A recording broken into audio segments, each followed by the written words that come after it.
Sir कुछ सुनाई नहीं दे रहा है।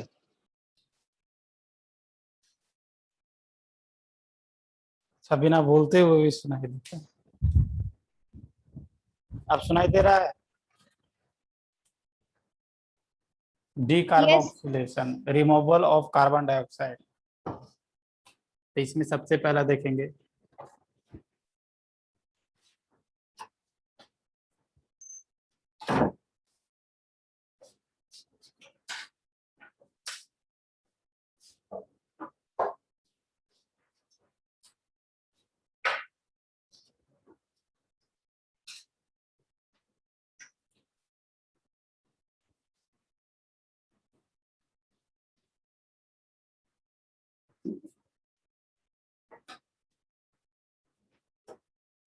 By heating with soda lime.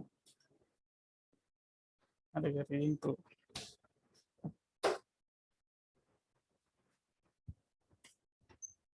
क्या हो?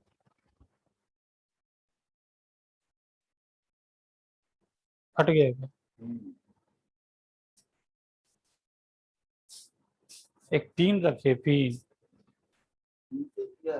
इससे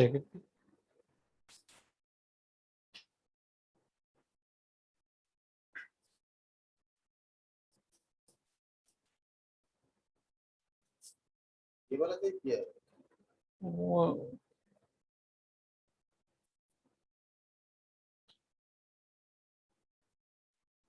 लगा दो।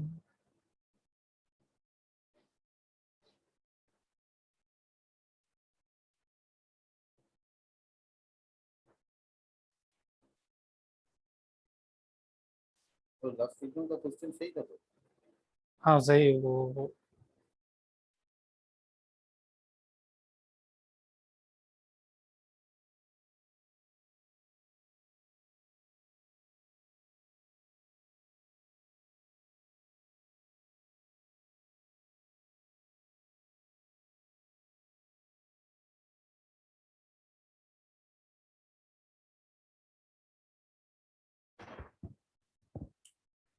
Bye heating with soda lime. तो ये क्या होता है, इसको समझे। एक लाइन में रिएक्शंस याद रखोगे। कार्बोक्सिलिक एसिड, कार्बोक्सिलिक एसिड को अगर हम सोडा लाइम हिट करें, एसएल में सोडा लाइम। सोडा लाइम किसको बोलते हैं? कैल्शियम ऑक्साइड और NaOH के मिक्सचर को सोडा लाइम बोलते हैं। क्या प्रोडक्ट होने वाला है? सर कुछ सुनाई नहीं दे रहा है। सर दे रहा है तो। सुनाई नहीं दे रहा है तो फिर से एक बार लॉगिन करो। अल्केन प्लस कार्बन डाइऑक्साइड, या ऐसे लिखो, या अल्केन लिखो सिंपली। अल्केन प्रोडक्ट बनेगा। मेजर प्रोडक्ट यही अल्केन होगा। इसको अगर किसी को समझना है मैकेनिज्म के थ्रू, तो मैकेनिज्म समझ ले। सबसे पहले acid base reactions. Carboxylic acid है और आपके पास NaOH भी है, सोडा लाइम में NaOH है। एसिड बेस रिएक्शंस होगा, क्या फॉर्म होगा? सॉल्ट फॉर्म होगा। कौन सा salt? Sodium salt of carboxylic acid. फिर ये जो बना, हाँ हाँ ये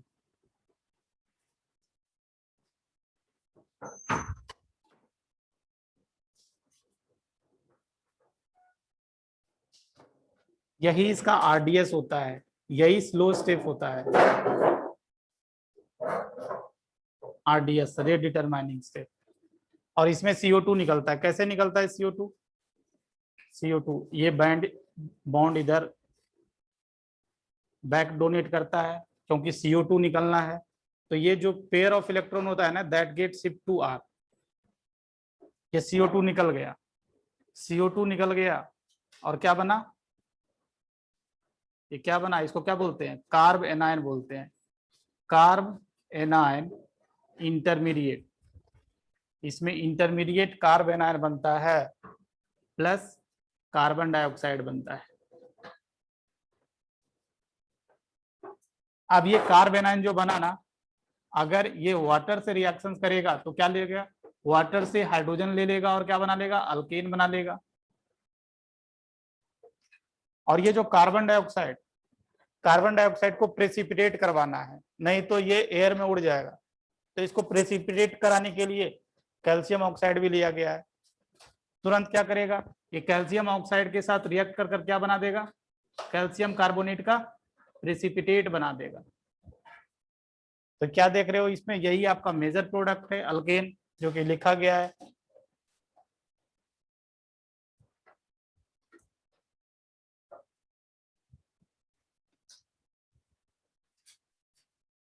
तो इसी को हम लोग बोलते हैं डी कार्बोक्सिलेशन। पहला है that is heating with soda lime. Soda lime के प्रेजेंस में हीट करते हैं तो अल्केन बनता है।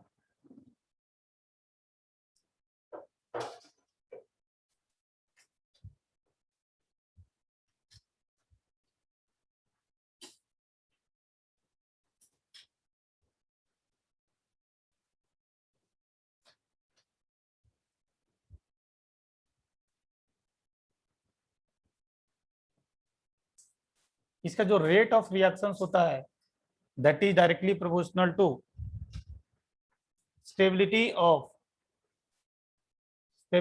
Of carbanion intermediate.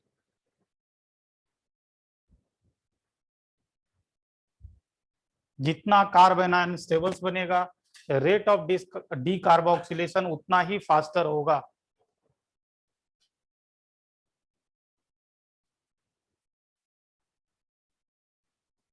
जैसे अगर एक क्वेश्चन पूछना चाहें, देखिए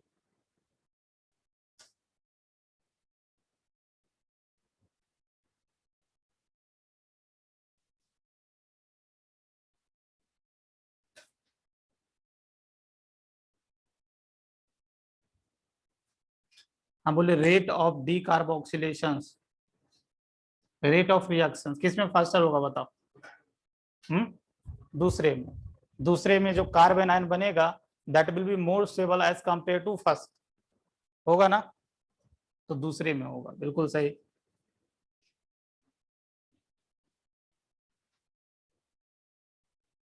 दूसरे में या फर्स्ट में,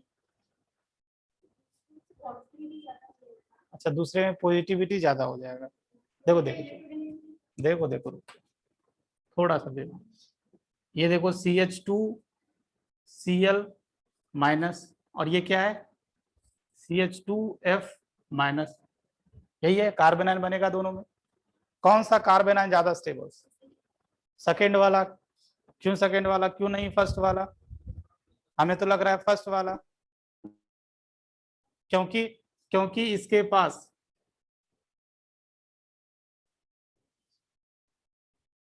वैकेंट डी है, तो क्या हो जाएगा, हाँ डी ऑर्बिटल रेजोनेंस हो जाएगा।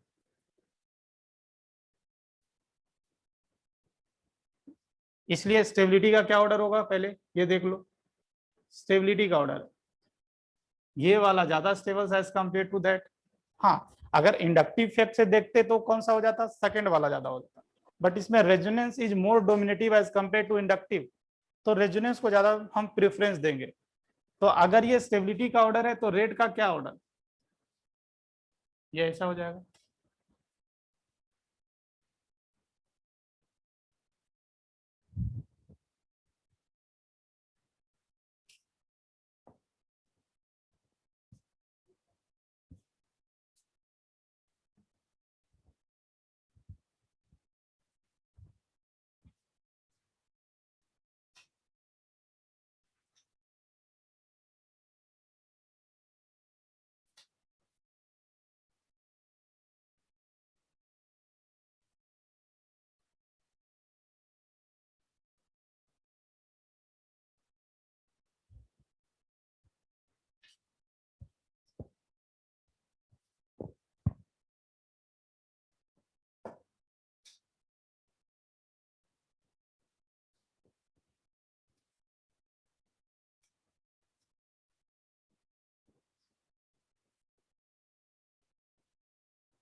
एक लाइन में प्रोडक्ट कैसे लिखेंगे, ये CO2 को निकाल दो बीच से और इसको मिला दो,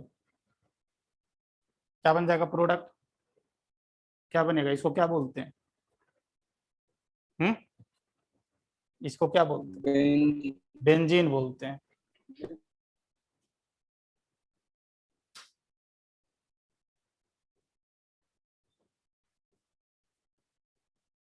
अगर सोडा लाइम हिट करेंगे तो क्या करना है? ये CO2 जो दिख रहा है उसको निकाल दो बीच से, और इसको मिला दो, क्या हो जाएगा? PHCH3। इसको क्या बोलते हैं? टोल्यून बोलते हैं।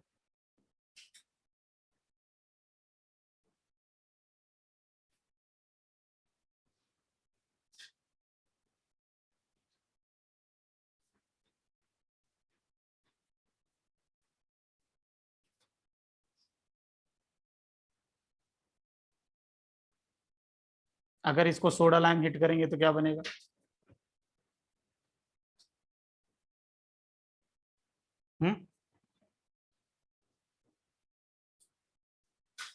देखो ये तो समझ में आ रहा है ना, ये कार्बेनाइन बनेगा। ये कार्बेनाइन क्या करेगा? रेजोनेंस करेगा।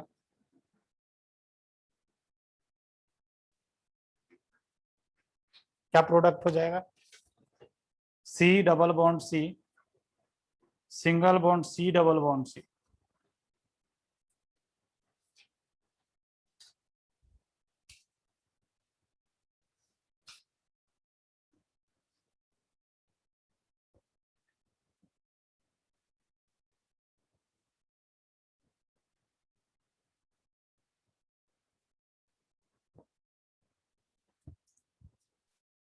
सेकेंड, डी कार्बोक्सिलेशन का सेकेंड, पहला था by heating with soda lime, second है by heating beta keto acid.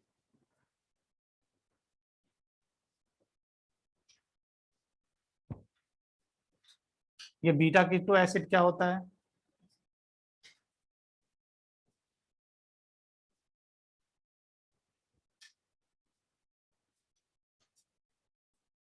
यही बीटा कीटो एसिड है। कैसे बीटा कीटो एसिड? इसके रिस्पेक्ट में ये अल्फा कार्बन और ये बीटा, बीटा पोजीशन पर क्या है? कीटो ग्रुप है, इसलिए इसको क्या बोलेंगे? Beta keto acid. Beta keto acid को सिंपली हीटिंग करते हैं, तो ये क्या प्रोडक्ट हो जाता है?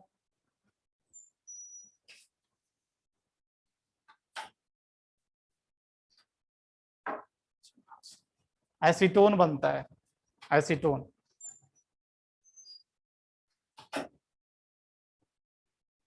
क्या करना है प्रोडक्ट लिखने के लिए? बीच से CO2 हटाओ, CH3 C double bond CH3।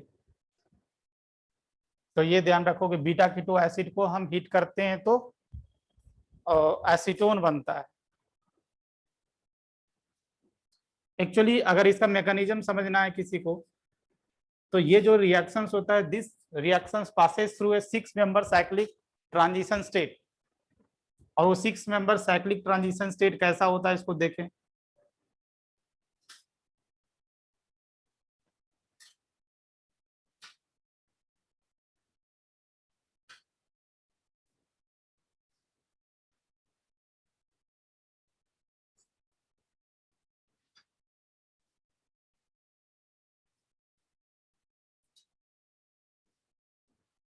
ये यही है।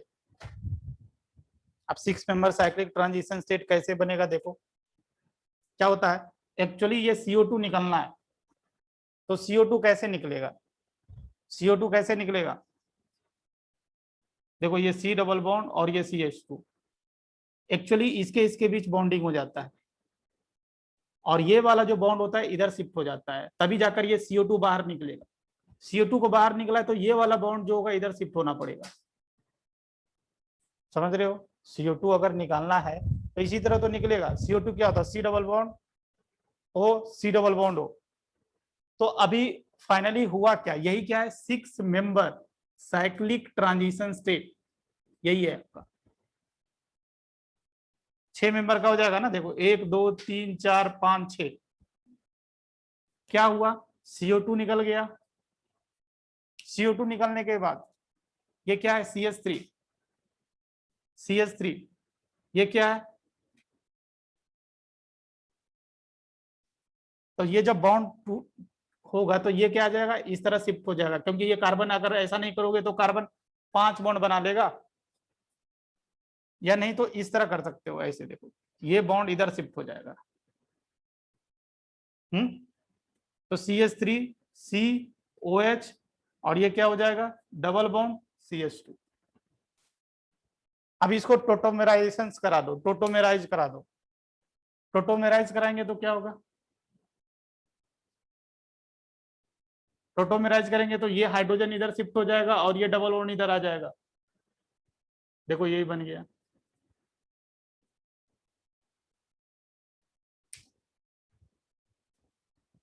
फाइनली एसिड का हाइड्रोजन कहाँ जा रहा है, ये जो एसिड का हाइड्रोजन है कहाँ जा रहा है, इसी यही आ रहा है ना, देख सकते हो आप।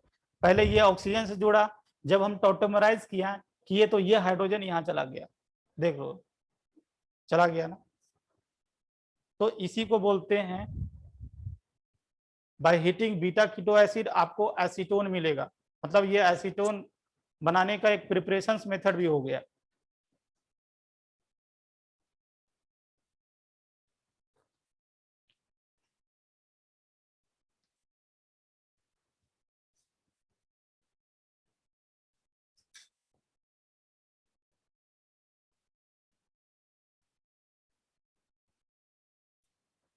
एक चीज और ध्यान रखिएगा, अगर एक ही कार्बन से 2 COOH ग्रुप जुड़ा रहे, ये भी इंपॉर्टेंट है, अगर हम इसको हीट करेंगे तो एक CO2 निकल जाता है। अगर एक CO2 निकलेगा तो क्या प्रोडक्ट बनेगा, यही बनेगा एसिटिक एसिड। ये CO2 निकाल दिए तो ये हाइड्रोजन इससे अटैच हो गया और COOH है।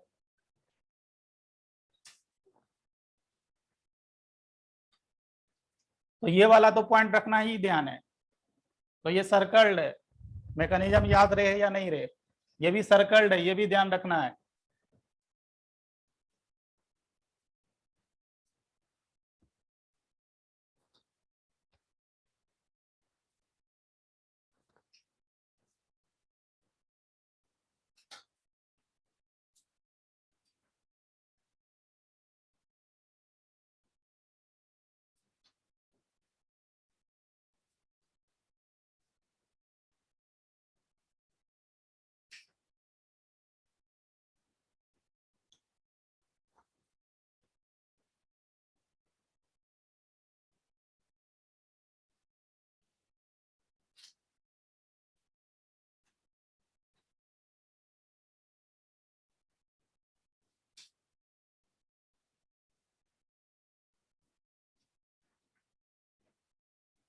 कितना CO2 का रिमूवल होगा बताओ, और फाइनल प्रोडक्ट क्या होगा अगर इसको हम हीट कर दें, कितना CO2 निकलेगा, हाउ मेनी CO2 गैस।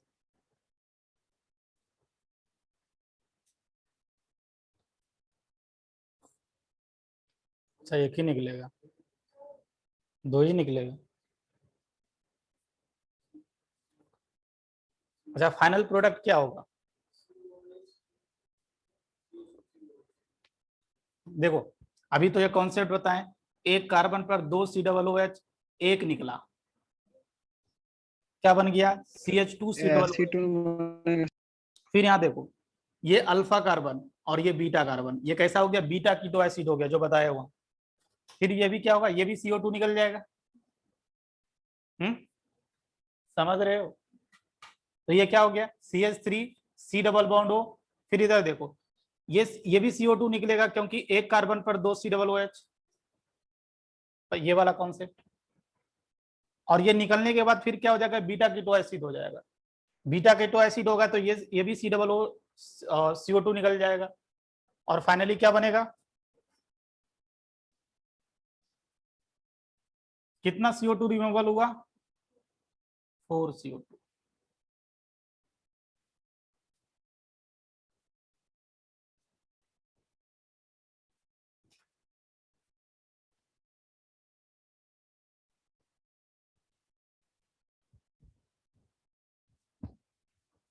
अगर किसी को नहीं समझ में आया तो मैं फिर से, किस सबके समझ में आ गया कैसे ये प्रोडक्ट आया। मतलब ये दोनों कॉन्सेप्ट को हम कंबाइन कर दिए इसमें।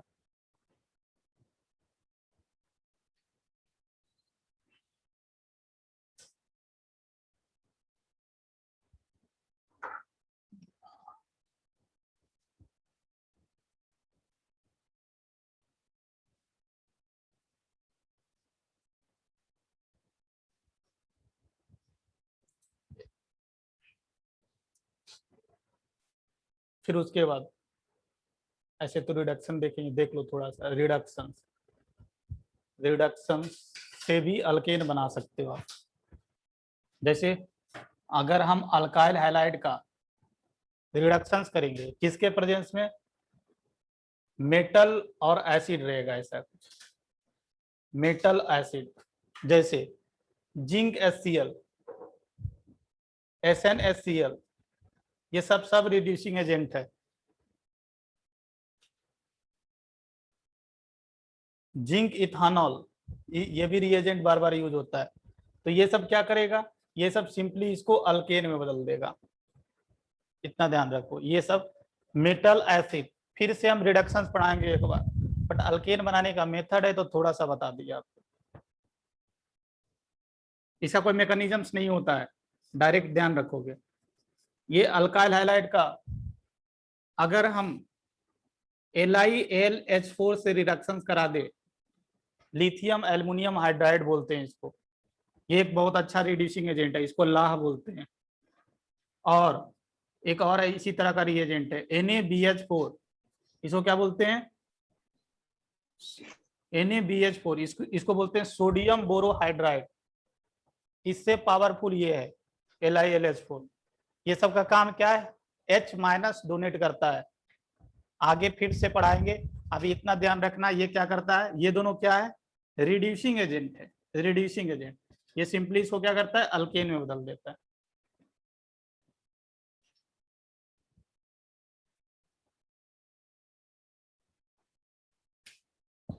फिर उसके बाद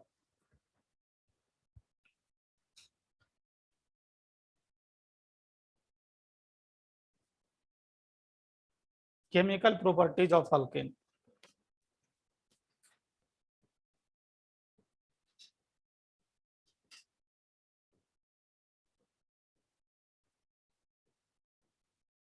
इसका एक ही बहुत ज्यादा इंपॉर्टेंट रिएक्शंस है जिसको हम लोग बोलते हैं हैलोजिनेशंस या फोटो हैलोजिनेशंस।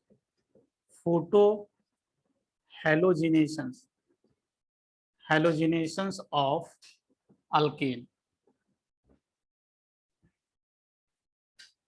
बेसिकली ये photo halogenations of alkane, it is a, इसको हम लोग बोलते हैं free radicals substitution reactions. Substitution reactions या कॉमनली इसको हम लोग बोलते हैं SFR। क्या, free radical substitution reactions. Substitution reaction different तरह का आप लोग पढ़ चुके हो, जैसे SN1, SN2, SN2TH, और ये चौथा है that is free radical substitution reactions.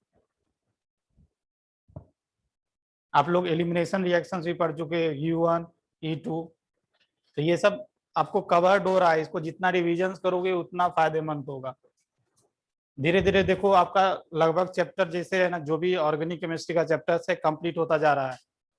ऐसा नहीं कि हम ओनली अल्केन पढ़ा रहे हैं। देखो इसके पहले देखोगे तो हम कीटोन का प्रिपरेशन मेथड बता रहे थे। तो एक ही साथ धीरे धीरे कंप्लीट हो रहा है, बहुत सारा चीज कंप्लीट हो रहा है।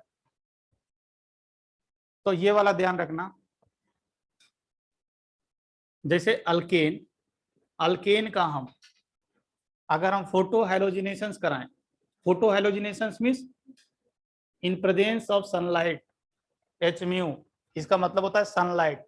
हाइलोजेंस का ये हाइलोजन और ये क्या, फोटॉन्स Hmu करेंगे तो क्या बनेगा, अगर आप इसको एक्सेस में लेते हो, अगर आप अल्केन को एक्सेस में लेते हो तो एक ही प्रोडक्ट मिलेगा,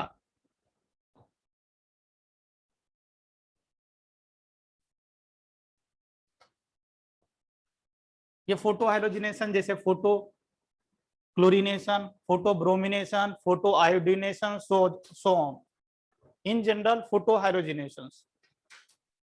अब देखो यही अल्केन का या इसे मीथेन ले लेता हूं एग्जांपल, ये मीथेन है और यहाँ पर ये मीथेन है, मीथेन का मान लो क्लोरीनेशन ही करा रहा हूँ examples in presence of sunlight, तो यहाँ पर you will get a mixture of product. इसको ये जो मिला ना इसको हम लोग बोलते हैं मोनोहाइलोजिनेशन। क्या? मोनोहाइलोजिनेशन, एक ही प्रोडक्ट मिल रहा है ना, इसलिए मोनोहाइलोजिनेशन। यहां पर देखोगे you will get a poly halogenation, बहुत सारा प्रोडक्ट मिलेगा। अगर पहला हाइड्रोजन जाएगा तो CH3Cl मिलेगा, प्लस इसे एक और हाइड्रोजन चला गया तो CH2Cl2 मिलेगा, प्लस एक और हाइड्रोजन चला गया तो क्लोरोफॉर्म इसको बोलते हैं, ट्राइक्लोरोमीथेन, दिस वन इज, इसको क्या बोले? Chloromethane, dichloromethane, trichloromethane plus tetrachloromethane. तो यो आपको मिक्सचर ऑफ प्रोडक्ट मिलेगा, इसी को हम लोग क्या बोलते हैं? दिस इज फोटो, इसको क्या बोलेंगे? ये मोनोहाइलोजिनेशन, तो इसको क्या बोलेंगे? पॉलीहाइलोजिनेशन, पॉली।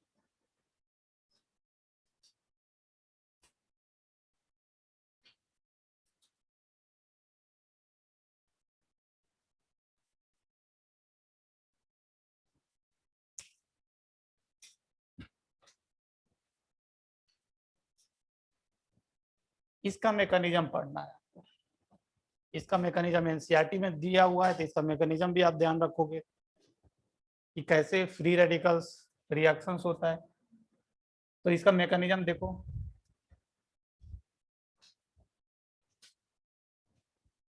इसका मैकेनिज्म 3 स्टेप में होता है। एक को बोलते हैं चेन इनिशिएशंस, चेन प्रोपगेशंस और चेन टर्मिनेशंस। तो सबसे पहला चेन इनिशिएशंस, इनिशिएशंस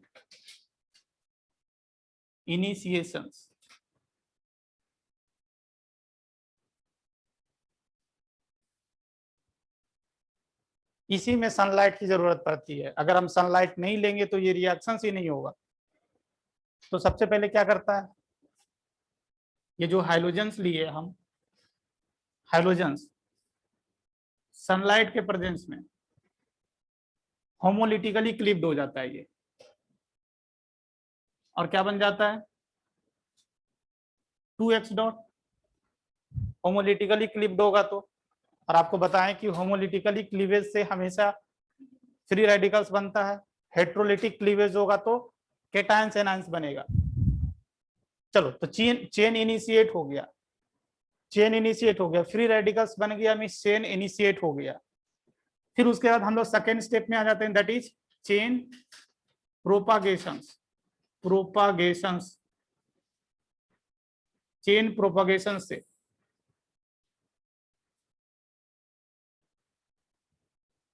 चेन प्रोपागेशन स्टेप में क्या होता है? ये जो एक्स डॉट है, एक्स डॉट है, हम यहां पर लिए हैं RH, लिए हैं RH, RH के साथ अल्केन के साथ कोलाइड करेगा, कोलिजन्स होगा दोनों में। कोलिजन्स होने से क्या होगा? R डॉट बन जाएगा प्लस HX बन जाएगा। ये जो है X डॉट, H को निकाल लिया यहां से, और ये R डॉट बन गया, ये होमोलिटिकली टूट गया, ऐसे समझ सकते हो। और फिर ये X डॉट और H डॉट मिलकर HX बना लिया और R डॉट। अभी ये कंप्लीट नहीं हुआ है, ये जो R डॉट है, ये जो R डॉट है फ्री, ये जो जैसे अगर मीथेन लेते तो CH3 डॉट होता, तो ये जो CH3 डॉट है फ्री रेडिकल्स है, ये फिर से क्या करता है? हाइड्रोजन से कोलाइड करता है। हाइड्रोजन से कोलाइड करने के बाद क्या होगा? ये भी होमोलिटिकली टूटेगा और ये RX बनेगा प्लस X डॉट बनेगा। यही रिएक्शंस ना मिलियन ऑफ टाइम चलते रहता है। ये जो प्रोपगेशन स्टेप है, फिर X डॉट क्या करेगा? फिर X डॉट अल्केन से कोलाइड करेगा, फिर से ये स्टेप चलेगा, फिर ये स्टेप होगा, फिर ये स्टेप होगा, मिलियंस ऑफ टाइम चलते रहता है ये।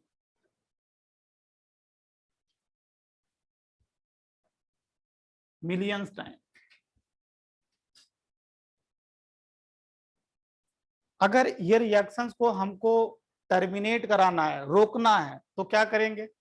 रोकने के लिए बहुत सारा काम कर सकते हैं।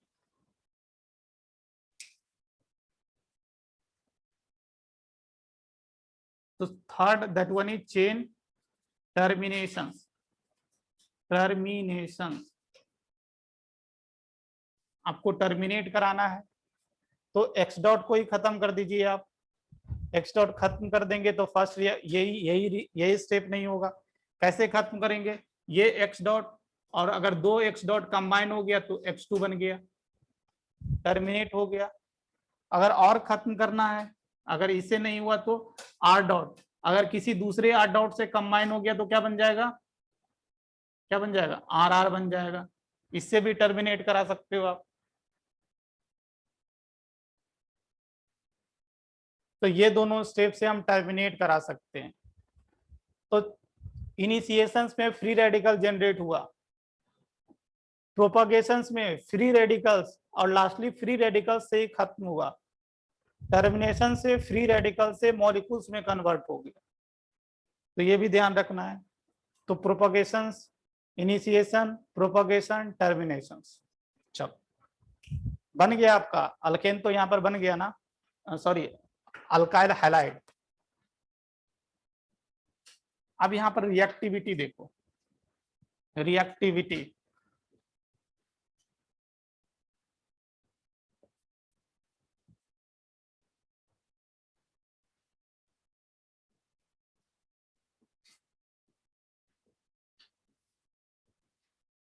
मीन्स जो ये हाइड्रोजन्स है, फ्लोरीन है, क्लोरीन है, ब्रोमीन है और आयोडीन्स है, इन सब में से कौन ज्यादा रिएक्टिव होगा? तो ये जो फ्लोरीन होता है ना, बहुत ज्यादा रिएक्टिव होता है फ्लोरीन। ये हम लिख लेंगे 2 वायलेंट होता है। और ये वाला जो होता है ना आयोडीनेशन, ये बहुत स्लो होता है, टू स्लो एंड रिवर्सिबल।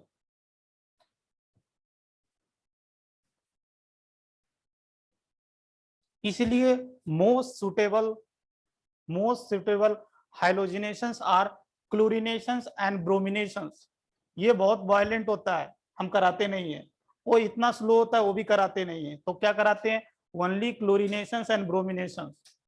तो यहाँ पर ये भी लिख लेना है, suitable halogenations are chlorinations and ब्रोमिनेशंस।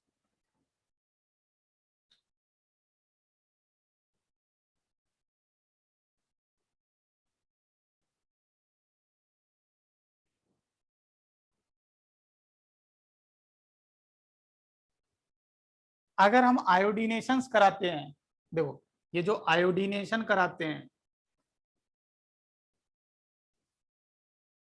Iodination means क्या? ये जो अल्केन है, अल्केन का अगर आयोडीन से रिएक्शन करवाएं तो क्या बोला गया? ये रिवर्सिबल होता है, रिवर्सिबल। बहुत स्लो होता है और रिवर्सिबल होता है। क्या बनेगा? Ri बनेगा प्लस HX बनेगा, HI बनेगा। और आपको पता होना चाहिए ये जो Ri है एक बहुत अच्छा रिड्यूसिंग एजेंट है। Among all hydra acid HI का इज बेटर रिड्यूसिंग एजेंट। क्यों ये अच्छा रिड्यूसिंग एजेंट होता है HI? अब इनऑर्गेनिक का क्वेश्चन है, HI अच्छा रिड्यूसिंग एजेंट क्यों है? क्या रिड्यूसिंग एजेंट क्या होता है? जो दूसरे को रिड्यूस करे और खुद ऑक्सीडाइज हो जाए। हाँ ये बिल्कुल, ये हाइड्रोजन को फास्टली रिलीज करता है, इसलिए ये सामने वाला को तुरंत रिड्यूस कर देगा। Reduction is addition of hydrogens. और ये अच्छा एसिड भी होता है, आपको पता होना चाहिए। एमोंग जो भी हाइड्रा एसिड है उसमें HI is a good reducing agent and good acid. तो अभी अगर ये रिएक्शंस को आपको करवाना है, आयोडीनेशन करवाने का मन हो गया, तो हम क्या करते हैं, यहाँ पर HI को, अगर हम HI को कंज्यूम कर लें, खत्म कर दें, अगर खत्म कर देंगे तो ये रिएक्शंस क्या होगा, फॉरवर्ड जाना शुरू हो जाएगा। अगर इसको हटा देंगे तो क्या होगा, फॉरवर्ड जाएगा। फॉरवर्ड जाएगा तो आयोडीनेशन करा सकते हो।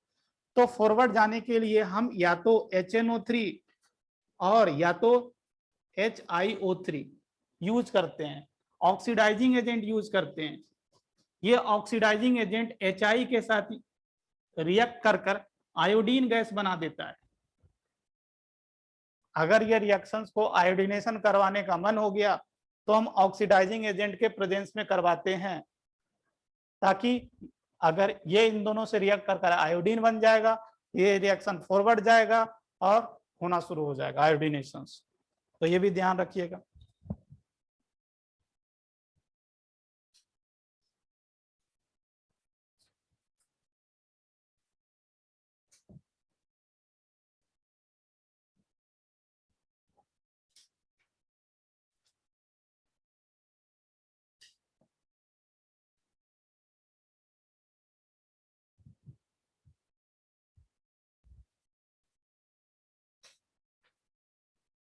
क्या प्रोडक्ट होगा बताओ, कितना प्रोडक्ट बनेगा सबसे पहले, कितना डिफरेंट फ्री रेडिकल्स बन सकता है बताओ, पहले ये बताओ।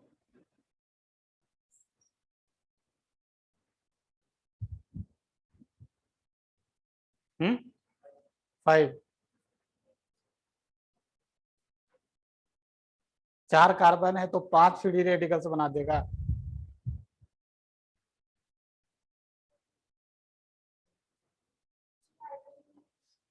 अच्छा, 3 हाइड्रोजन्स के लिए देखो, आपको पता होना चाहिए ये और ये दोनों कार्बन सेम टाइप का, ये भी प्राइमरी ये भी प्राइमरी, और ये दोनों सेम टाइप का है, ये भी सेकेंडरी ये भी सेकेंडरी।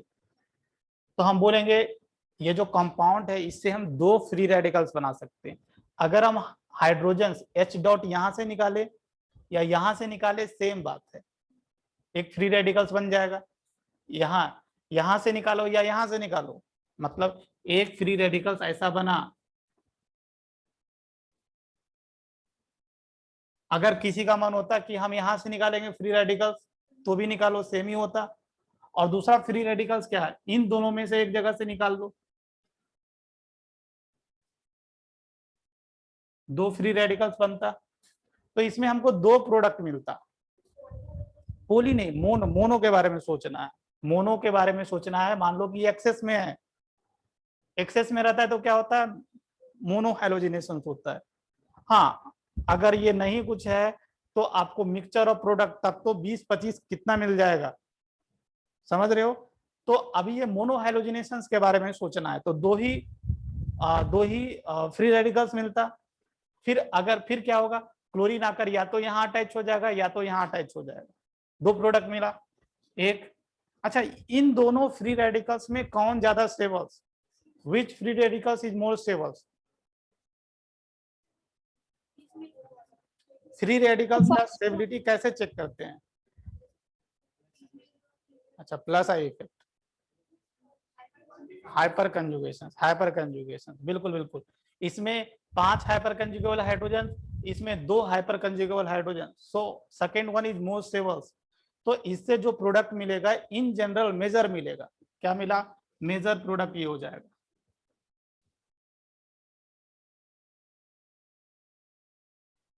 यही आपका मेजर प्रोडक्ट है।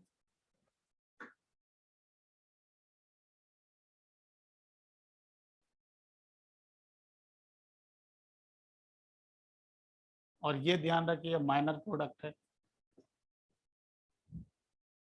एक एक्सेप्शन होता है, इसको ध्यान रखिएगा, एक्सपेरिमेंटली डिटरमाइंड है, इसमें आप जो सोचोगे वहां पर वो एप्लीकेबल्स नहीं होगा, और ये आइसोब्यूटेन में होता है। आइसोब्यूटेन में अगर इसका हम क्लोरीनेशन कराएं,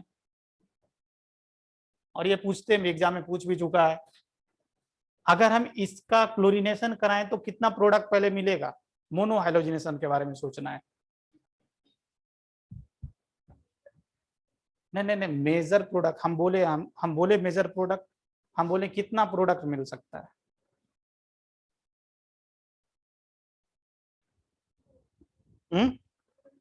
दो मिलेगा। आपको पता होना चाहिए ये सब हाइड्रोजन जो, ये सब कार्बन जो दिख रहा है सेम टाइप का है और ये डिफरेंट टाइप का है, तो दो प्रोडक्ट मिलेगा, दो प्रोडक्ट मिलेगा। और आपको ये लगेगा कि मेजर प्रोडक्ट कौन होना चाहिए? ये वाला मेजर होना चाहिए।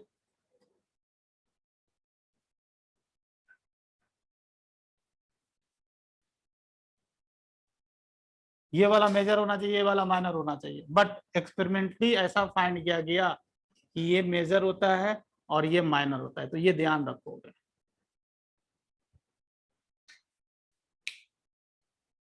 ऐसे बोलोगे कॉन्सेप्ट के अकॉर्डिंग चले तो ये वाला मेजर होना चाहिए, क्योंकि इसमें 9 हाइपर कंजुगेबल हाइड्रोजन है।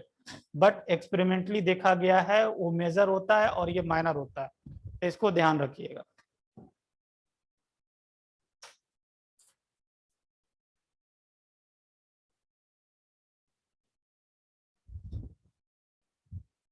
अब ये हाइड्रोजनेशन हो गया। अब हम लोग इनऑर्गेनिक केमिस्ट्री में एंटर कर जाते हैं।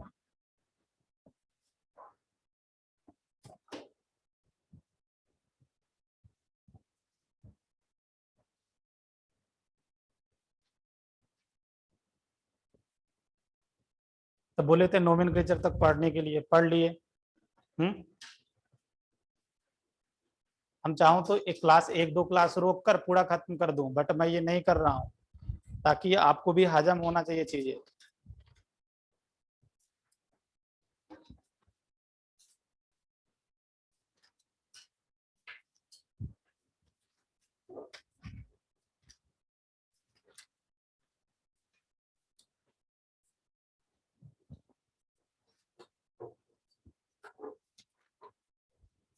चलो पहले पूछ लेते हैं, एम्बीडेंटेड लिगेंड क्या होता है? बताओ एम्बीडेंटेड लिगेंड क्या होता है? क्या होता है?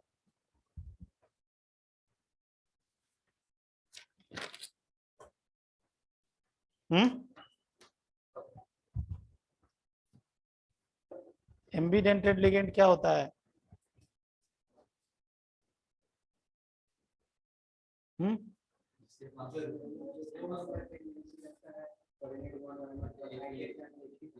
बट एट ए टाइम एक ही कोऑर्डिनेट बॉन्ड बनाता है, उसको एम्बीडेंटेड लिगेंड बोलते हैं। इसी तरह फ्लेक्सीडेंटेड लिगेंड क्या होता है? फ्लेक्सीडेंटेड लिगेंड क्या? हाँ, डेंटिसिटी सिचुएशन के अकॉर्डिंग चेंज कर सकता है। जैसे सल्फेट एग्जांपल का बताए थे, एक में 2 था और एक में 1 था। चिलेटिंग लिगेंड क्या होता है? रिंग फॉर्मेशन करता है, और रिंग फॉर्मेशन करने के कारण उसका स्टेबिलिटी बढ़ जाता है। जनरली 5 और 6 मेंबर का रिंग बनता है, जिससे स्टेबिलिटी उसका बढ़ जाता है, उसको चिलेटिंग लिगेंड बोलते हैं। इसी तरह क्लासिकल लिगेंड क्या होता है?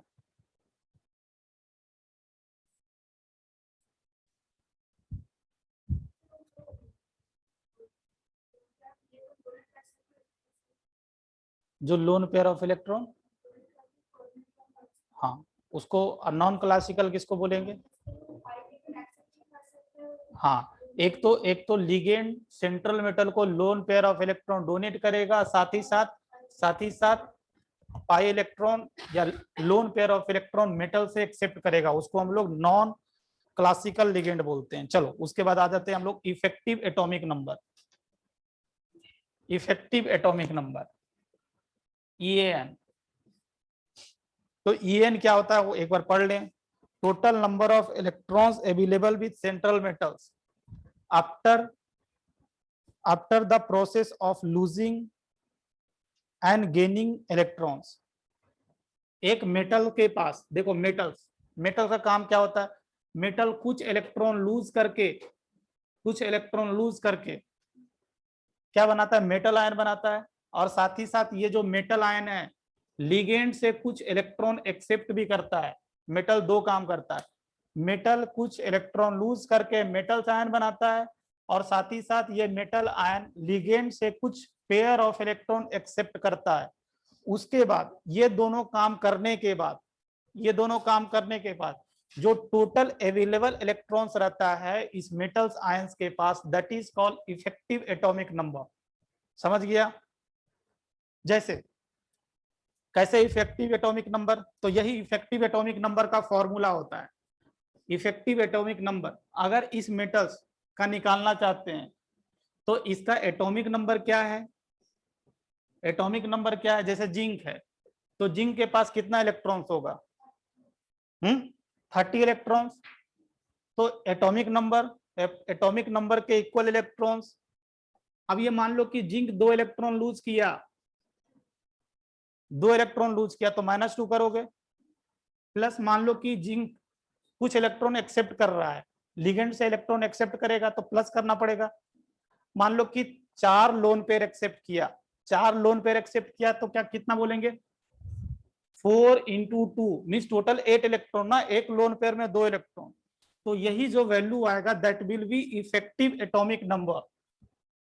समझ गया? फॉर्मूला तो याद, फॉर्मूला भी लिखा हुआ है, हम आपको प्रैक्टिकली भी समझा रहे हैं। क्या मेटल्स, पहले मेटल्स आयन में जाएगा तो उसके लिए एटॉमिक नंबर माइनस जो भी जितना इलेक्ट्रॉन लूज करेगा, 2 इलेक्ट्रॉन लूज किया तो -2, 5 इलेक्ट्रॉन लूज किया तो -5, प्लस जो जितना कोऑर्डिनेट बॉन्ड बनाएगा, 5 कोऑर्डिनेट बॉन्ड बनाएगा तो 5 × 2, यही जो वैल्यू आएगा उसी को हम लोग क्या बोलेंगे, इफेक्टिव एटॉमिक नंबर।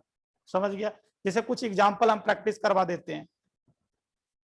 K3Fe(CN)6 ये कॉम्प्लेक्स है, हम इस आयरन का इफेक्टिव एटॉमिक नंबर निकालने में इंटरेस्टेड है। तो सबसे पहले आप इसका ऑक्सीडेशन स्टेट निकाल लो, कितना होगा बताओ ऑक्सीडेशन स्टेट। देखो इसके ऊपर -3 चार्ज, -6 +3 देंगे तभी ओवरऑल -3 होगा। चलो ये निकल गया। तो ये कितना इलेक्ट्रॉन लूज किया, एटॉमिक नंबर इसका 26, -3 प्लस कितना कितना कोऑर्डिनेट बॉन्ड, कितना इलेक्ट्रॉन एक्सेप्ट कर रहा है, 12 कर देंगे। समझ गया 12 कैसे होगा, कितना आएगा बताओ, ये 23 + 12 कितना होता है 35। तो 35 इसका इफेक्टिव एटॉमिक नंबर हो गया। समझ गया? तो इसी तरह बहुत सारा का निकाल सकते हो। जैसे एक और बता देते हैं, Fe(eta5) C5H5(2) यही कॉम्प्लेक्स है। चलो तो इसका निकालना चाहते हैं, शायद इसी को हम लोग फेरोसिन बोलते थे, यही फेरोसिन था, नाम भी याद करना, इसको फेरोसिन बोला जाता है। तो इसका हम इफेक्टिव एटॉमिक नंबर निकालना चाहते हैं तो क्या, सबसे पहले इसका ऑक्सीडेशन स्टेट निकालो, कितना होगा, इसके ऊपर कितना चार्ज होता था, -1 -2, यही है ये जो अगर आपको याद हो, अगर आप पहले पढ़े हैं तो आपको जरूर याद होगा, यही है आपका है क्या, दैट इज C5H5। चलो तो ये बता दिया, एक के ऊपर माइनस चार्ज और 2 के ऊपर -2 चार्ज, तो जरूरी इसके ऊपर +2 चार्ज। और ये पिछले क्लास भी बताए थे कि कैसे हम इसका कितना कोऑर्डिनेशन नंबर होगा, कितना ऑक्सीडेशन स्टेट क्या होगा, वगैरह वगैरह बता चुका हूँ। अब वो सबका एप्लीकेशन है। तो सबसे पहले क्या 26 - 2 करोगे, क्योंकि ये ऑक्सीडेशन स्टेट +2 है, प्लस कितना कोऑर्डिनेट बॉन्ड बना रहा है, तो देखो 2 नहीं, ऐसे सोचना है, ये टोटल कितना 6 इलेक्ट्रॉन दे रहा है, 6 इलेक्ट्रॉन दे रहा है, 6 इलेक्ट्रॉन दे रहा है, तो एक 6 इलेक्ट्रॉन दे रहा है, मतलब 6 इलेक्ट्रॉन मींस 3 कोऑर्डिनेट बॉन्ड, या 6 इलेक्ट्रॉन ही रख लो, अल्टीमेटली तो हमको इलेक्ट्रॉन ही निकालना पड़ता है ना। तो जैसे भी सोचना है, 6 इलेक्ट्रॉन्स दे रहा है या 3 कोऑर्डिनेट बॉन्ड बना रहा है, एक 3 कोऑर्डिनेट बॉन्ड बना रहा है, तो 2 कितना बनाएगा, 6 कोऑर्डिनेट बॉन्ड बनाएगा मींस 12 इलेक्ट्रॉन, +12 करना पड़ेगा। समझ गया? यही जो निकालेंगे कितना आ जाएगा, 24 + 12 36 ना।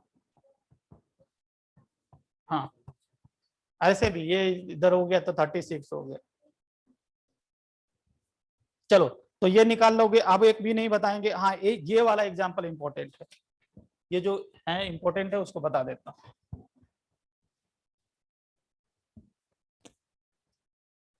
FeH2O5 H2O5NO और सल्फेट, इसको क्या बोलते थे बताओ, पिछले क्लास बताए थे।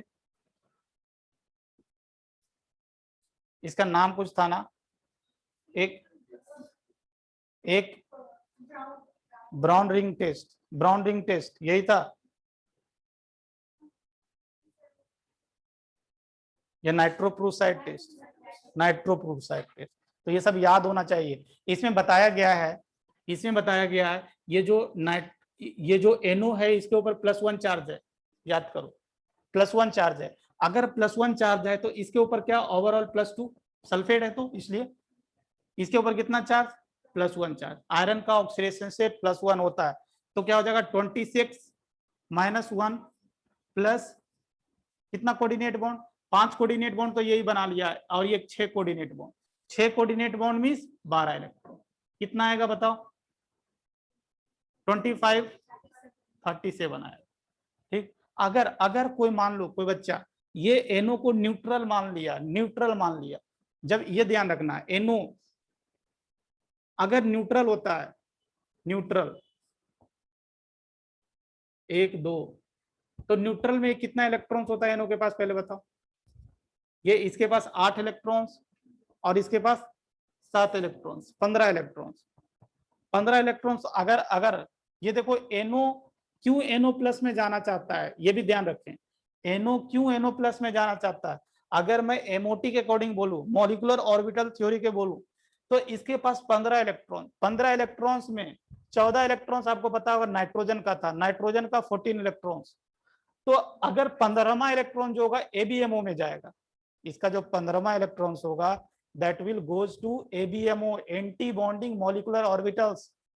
तो अभी यहां पर देखोगे तो 14 इलेक्ट्रॉन्स हो गए, तो NO का टेंडेंसी होता है NO+ में जाने का। क्यों, क्योंकि ये जो 15वां इलेक्ट्रॉन्स है जो इसके ABMO में है, वही क्या होता है रिमूव हो जाता है, इसलिए NO का ऑक्सीडेशन स्टेट +1 होता है, इसका स्टेबिलिटी बढ़ गया। हाँ बॉन्ड ऑर्डर 14 हो गया, 3 हो गया बॉन्ड ऑर्डर। और यहाँ पर क्या है, ऐसे बताया गया जितना ज्यादा ABMO में इलेक्ट्रॉन्स होगा उसका स्टेबिलिटी कम होता है, ये सब बताया गया वहां पर। तो इसलिए NO क्या होता है NO+ में जाता है, तो ये भी ध्यान रखना। और कुछ ऐसा लिखा हुआ है,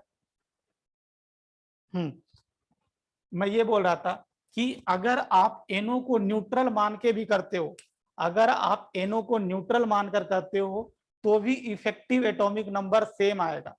बट जब आप NO को न्यूट्रल मानोगे तो उस समय आप कंसीडर करोगे क्या, ये NO न्यूट्रल है, ये NO को 3 इलेक्ट्रॉन डोनर कंसीडर करोगे। जब NO+ है तो इस केस में NO+ के केस में आप इसको 2 इलेक्ट्रॉन डोनर की कंसीडर करोगे। यही चीज लिखा गया है, साइड में देखोगे NO न्यूट्रल है और ये 3 इलेक्ट्रॉन डोनर है। नाइट्रोजन 3 इलेक्ट्रॉन डोनेट करता है, देखो नाइट्रोजन पर 3 डॉट है, और NO+ में 2 इलेक्ट्रॉन डोनर है। तो अगर हम इसको न्यूट्रल माने, देखो यहाँ पर समझने करो, ये न्यूट्रल है, तो अभी आयरन का ऑक्सीडेशन स्टेट कितना होगा +2 होगा, बिल्कुल सही। तो 26 - 2 प्लस ये न्यूट्रल, तो 3 इलेक्ट्रॉन डोनेट करेगा। ये कितना इलेक्ट्रॉन 10 इलेक्ट्रॉन, 10 और 3 कितना होगा 13। देखो 37 आता है, अभी भी 37 आएगा। तो अगर बाय चांस NO को आप न्यूट्रल मान लिए तो भी सेम इफेक्टिव एटॉमिक नंबर आएगा। कंडीशन इज दैट उस केस में NO को 3 इलेक्ट्रॉन डोनर की तरह ट्रीट करोगे। समझ गया चीज। चलो उसके बाद नीचे देखो ब्लैक पेन से लिखा होगा, ये भी इंपॉर्टेंट है। सिडविक रूल एक चलता है। सिडविक रूल के अकॉर्डिंग बोला गया है complex in which EAN of central metal atom is equal to atomic number of next nearest noble gas that will be more stable।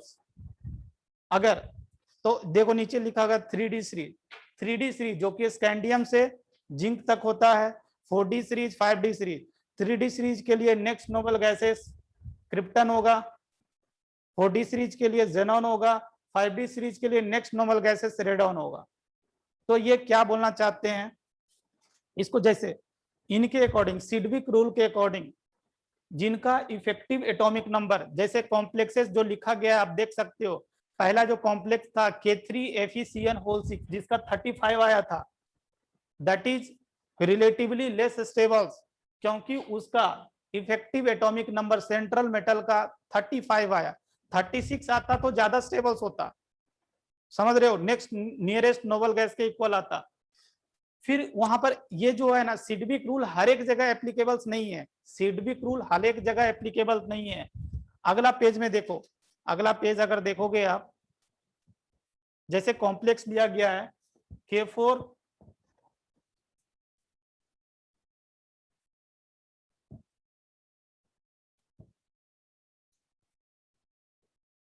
K3FeCN6 और एक है K4CN6।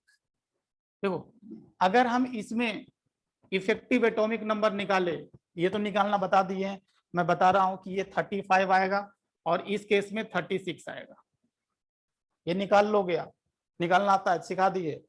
तो ये 35 आता है, 36 आता है। तो according to Sidgwick rule, Sidgwick rule के अकॉर्डिंग कौन ज्यादा स्टेबल होना चाहिए, ये वाला। इसका नेक्स्ट नियरेस्ट, आयरन का नेक्स्ट नियरेस्ट नोबल गैस 36 होता है, ये ज्यादा स्टेबल होना चाहिए। बट प्रैक्टिकली देखा गया कि ये वाला ज्यादा स्टेबल है। क्यों, आगे जाकर रूल्स पढ़ोगे, स्टेबिलिटी का रूल्स पढ़ोगे, यहाँ पर आयरन का ऑक्सीडेशन स्टेट +3 है और यहाँ पर आयरन का ऑक्सीडेशन स्टेट +2 है। जितना ज्यादा मेटल्स का ऑक्सीडेशन स्टेट होता है उतना ज्यादा स्टेबिलिटी, कॉम्प्लेक्स का स्टेबिलिटी होता है। तो यहाँ पर सिडविक रूल फेल कर गया, सिडविक रूल यहाँ पर एप्लीकेबल्स नहीं है। बट एक जगह सिडविक रूल हमेशा एप्लीकेबल्स होता है, कहाँ, मेटल कार्बोनिल में। नेक्स्ट पॉइंट देखो, वही लिखा होगा, सिडविक रूल मेटल कार्बोनिल्स में 100% एप्लीकेबल्स होता है। बट जो ब्लैक कलर में लिखा हुआ उसको आप पढ़ सकते हो, but in metal carbonyl Sidgwick rule is always followed, that is in metal carbonyl, ये जो है पढ़ लो एक बार।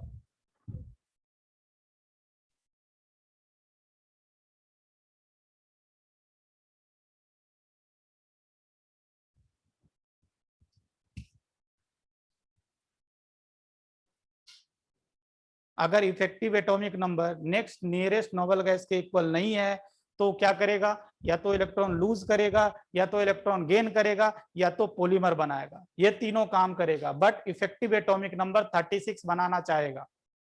ये किसके लिए 100% एप्लीकेबल है, मेटल कार्बोनिल्स के लिए। यहां पर देखा फेल कर गया, but in metal carbonyl Sidgwick rule is 100% follow, ये ध्यान रखना। जैसे यहाँ पर एग्जांपल दिया गया, आप देख सकते हो, nickel carbonyl effective atomic number जो आया उसका 36 आएगा, मतलब ये सब क्या उसको फॉलो कर रहा है। उसके बाद मैग्नीज कार्बोनिल है, मैग्नीज कार्बोनिल में इफेक्टिव एटॉमिक नंबर 35 आता है, इसलिए ये 36 बनाना चाहेगा। अगर 35 से 36 बनाना चाहेगा, इसके लिए क्या करना पड़ेगा, इसको 1 इलेक्ट्रॉन गेन करना पड़ेगा। अगर ये 1 इलेक्ट्रॉन गेन कर रहा है तो रिड्यूसिंग एजेंट की तरह काम कर रहा है या ऑक्सीडाइजिंग एजेंट की तरह, ऑक्सीडाइजिंग एजेंट। तो वही ध्यान रखना है। तो वहां पर लिखा गया it act as oxidising agent, तो वो पढ़ लोगे। फिर उसी तरह और कोबाल्ट कार्बोनिल का एग्जांपल दिया गया है, कोबाल्ट कार्बोनिल में भी 35 आ रहा है, तो ऑक्सीडाइजिंग एजेंट की तरह बिहेव करेगा, वगैरह वगैरह। अब यहाँ पर एक बताया गया है CO, यहाँ पर ये देखो, ये वाला एग्जांपल थोड़ा ले लेता हूं। कोबाल्ट कार्बोनिल, इसका इफेक्टिव एटॉमिक नंबर निकालना है। कोबाल्ट का एटॉमिक नंबर कितना होता है, आयरन का कोबाल्ट 27, ये सब 21 से 30 तक तो आपको याद ही होना चाहिए। ये 27 ऑक्सीडेशन स्टेट 0 होगा, क्योंकि कार्बोनिल का 0 न्यूट्रल्स होता है, तो -0 plus 1 coordinate bond 2 electron, 4 coordinate bond 8 electron, कितना आएगा 8 7 15 35 आएगा। तो ये 35 से 36 बनाने के लिए 35 से 36 बनाने के लिए एक इलेक्ट्रॉन गेन करेगा। एक काम तो ये करेगा। अब ये 36 आ जाएगा उसका, देखोगे कैसे 36 आएगा। 27, अब ये आयरन का ऑक्सीडेशन स्टेट -1 मीन्स क्या होगा, माइनस ऑफ -1 प्लस कितना 8, इट विल कम 36। समझा? मीन्स मेटल का भी ऑक्सीडेशन स्टेट निगेटिव हो सकता है। इन जनरल मेटल का ऑक्सीडेशन स्टेट पॉजिटिव देखोगे, न्यूट्रल भी देखते हैं हम, न्यूट्रल, बट कुछ केसेस में निगेटिव भी होता है, जैसे यहां पर देख रहे हो। तो एक इलेक्ट्रॉन गेन किया, तो गेन किया तो इसलिए कैसा रिड्यूसिंग एजेंट या ऑक्सीडाइजिंग एजेंट की तरह काम करेगा, बताओ? Oxidising agent, it will behave as a oxidising agent. एक काम तो ये करके स्टेबल्स बन सकता है। दूसरा काम, ये पॉलीमराइज भी हो सकता है। अगर ये पॉलीमर बनाएगा तो क्या बना देगा, बताओ? ये पॉलीमर CO2 CO8 ये पॉलीमर बना लेता है। पॉलीमर बनाकर भी स्टेबिलिटी गेन कर लेता है। और ये जो पॉलीमर बनाया गया वहां पर देख सकते हो, नीचे में बनाया गया है polynuclear metal carbonyl CO2 CO8, और ये नीचे बनाया गया है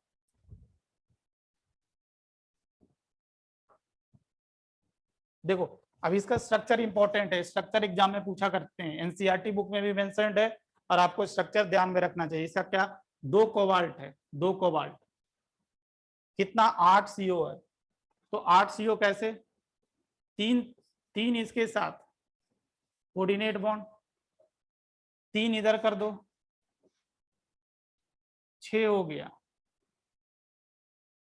6 हो गया, 3, अच्छा 4 4, एक और बढ़ा दो, 4 4, फिर ये तो 4 4 1 2 3 4 4 4 8, हाँ 4 हो गया। अब इन दोनों के इसके बीच ना एक डेल्टा बॉन्ड बनता है, इसको बोलते हैं डेल्टा बॉन्ड, इसको डेल्टा बॉन्ड बोलते हैं। तो ये ध्यान रखिएगा, ये इस तरह से अरेंजमेंट होता है, बीच में डेल्टा बॉन्ड हो गया ना। CO2 है, और कोबाल्ट टोटल 4 इधर और 4 उधर 8, और इसके बीच, इन दोनों मेटल के बीच डेल्टा बॉन्ड बनता है। इसको हम पॉलीन्यूक्लियर कॉम्प्लेक्स बोलते हैं। क्यों पॉलीन्यूक्लियर? क्योंकि इसके अंदर 2 मेटल्स है, 2 न्यूक्लियस है, इसलिए पॉलीन्यूक्लियर कॉम्प्लेक्स बोलते हैं। अब यहाँ पर देखो, इसका हम इफेक्टिव एटॉमिक नंबर निकालना चाहते हैं। ये किस लिए ऐसा हुआ? ये इसलिए हुआ ताकि इसका इफेक्टिव एटॉमिक नंबर 36 बन जाए। पहले 35 था, अभी 36 हो जाए। तो अभी निकालो, देखो कोबाल्ट का 27, फिर उसके बाद इसके ऊपर कोई चार्ज है क्या? नहीं, न्यूट्रल्स है। -0 प्लस कितना कोऑर्डिनेट बॉन्ड? 4 कोऑर्डिनेट बॉन्ड, इसका 4 coordinate bond, 4 coordinate bond means 8 electrons, plus ये जो डेल्टा बॉन्ड है ना, डेल्टा बॉन्ड, इसका 1 इलेक्ट्रॉन्स है और इसका 1 इलेक्ट्रॉन्स है। तो इस मेटल्स का निकाल रहे हैं तो +1 भी करना पड़ेगा। अभी देखो कितना आ गया, 36 आ गया। तो ऐसे हम कैलकुलेट करते हैं। इसी तरह इस मेटल्स का भी निकालेंगे तो 36 आएगा। तो पॉलीन्यूक्लियर कॉम्प्लेक्स बनाकर भी स्टेबिलिटी गेन कर लेता है। इसी तरह MoCO5, वो दोनों, वो भी एग्जांपल देखो कैसे डेल्टा बॉन्ड बनाता है, एक बार पढ़ लो जल्दी से। और Fe2CO9,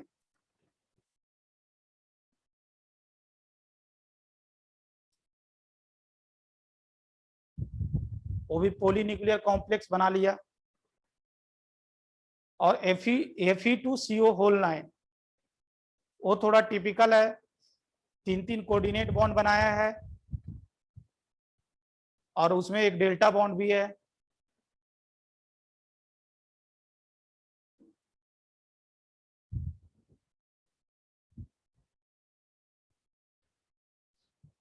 ये Fe2CO9 वाला समझ में आ रहा है?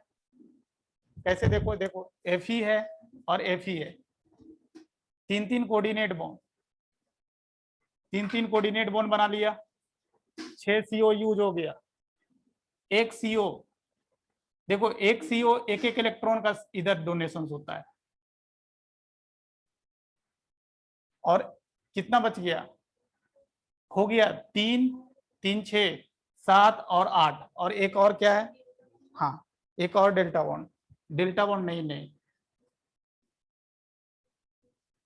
ये भी एक इलेक्ट्रॉन का शिफ्ट है, एक इलेक्ट्रॉन का शिफ्ट। 3 6 7 8 9 और ये एक डेल्टा बॉन्ड इसके बीच। कैसे effective atomic number next nearest noble gas के इक्वल आया, इसका कितना होता है 26 माइनस 0 प्लस कितना coordinate bond 3 coordinate bond, 3 coordinate bond में 6 इलेक्ट्रॉन प्लस ये कोबाल्ट 1 इलेक्ट्रॉन दे रहा है, ये भी कोबाल्ट 1 इलेक्ट्रॉन दे रहा है, 3 कोबाल्ट 3 इलेक्ट्रॉन्स प्लस 3 और प्लस 1 किस लिए डेल्टा बॉन्ड का है। अभी देखो वो ऐड करोगे तो it will come next nearest noble gas 36 आ जाएगा। समझ गया ये।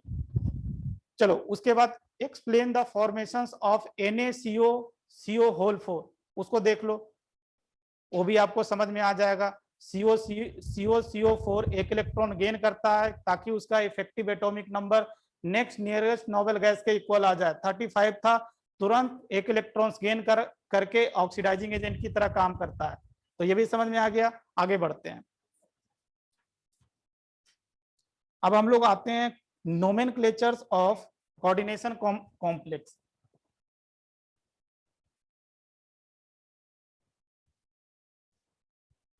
तो नोमेनक्लेचर्स, जैसे अगर मुझे NaCl का नाम लिखना है, इसको क्या बोलते हैं सोडियम क्लोराइड।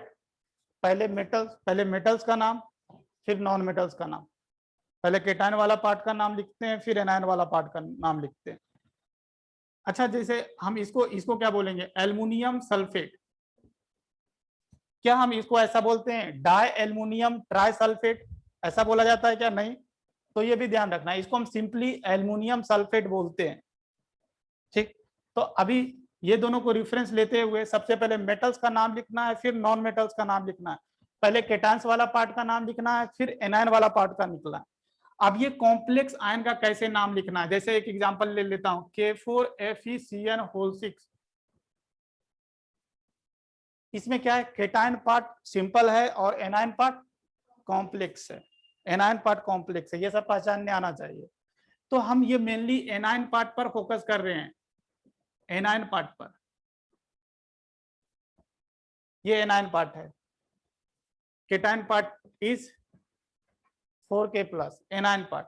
ये कॉम्प्लेक्स एनायन का कैसे नाम लिखे, तो इसके लिए देखो इधर से हम नाम लिखना शुरू करते हैं। सबसे पहले हम ये बताएंगे, ये 1 नंबर, ये 2 नंबर, ये 3 नंबर और इसका oxidation state 4 number. Sequence wise लिखोगे। सबसे पहले लिगेंड कितना नंबर है, जैसे 6 बार है तो इसको लिए हेक्सा यूज करेंगे। ये कौन सा लिगेंड है, तो लिगेंड साइनाइडो बोलेंगे। ये सिखा चुका हूं, इसको क्या बोलेंगे साइनाइडो। फिर उसके बाद आयरन है। एक चीज और ध्यान रखना, मेटल्स का नाम, मेटल अगर आपका एनायन पार्ट में हो तो इसको हम AT लगाते हैं, इसके नाम के लास्ट में AT लगाते हैं।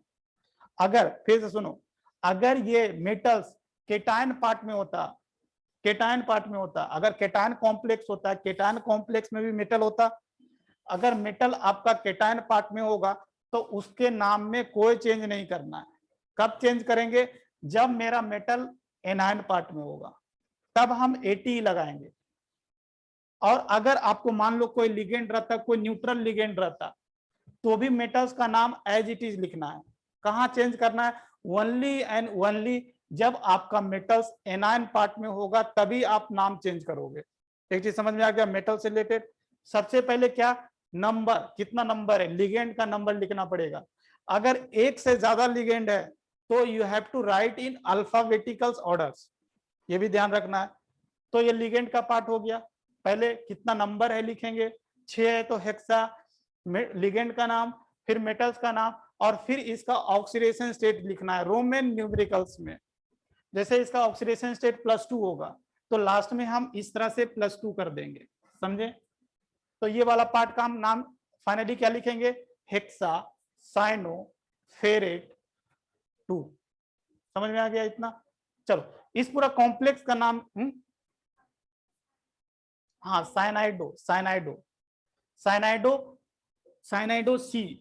साइनाइडो सी, क्योंकि ये एम्बिडेंटेड लिगेंड है तो आपको बताना पड़ेगा कि कार्बन साइड से डोनेट कर रहा है, साइनाइडो सी। अगर NC रहता तो साइनाइडो N। चलो तो इस पूरा कॉम्प्लेक्स का नाम बता देता हूं, क्या होगा। सबसे पहले केटायंस का नाम बोल दो। केटायंस का नाम क्या, पोटासियम। यहां पर ये 4 मत लिखना, जैसे यहां पर एल्युमिनियम डाई एल्युमिनियम नहीं बोलता है, इसी तरह यहां पर नहीं, ये नहीं बोलोगे टेट्रा पोटासियम, इस तरह नहीं बोलना है। केटायन एल्युमिनियम सल्फेट, तो यहां पर क्या, पोटासियम। अब यहां तो ये कॉम्प्लेक्स है, इसके अंदर जाना पड़ेगा, हेक्सा साइनाइटो एन फेरेट 2, ये पूरा इस कॉम्प्लेक्स का नाम होगा। हाँ साइनाइडो सी, सी कार्बन डोनर है ना यहाँ पर, तो सी हो जाएगा। चलो, तो अभी यही चीज लिखा गया है, एक बार आप रूल को जल्दी सा पढ़े।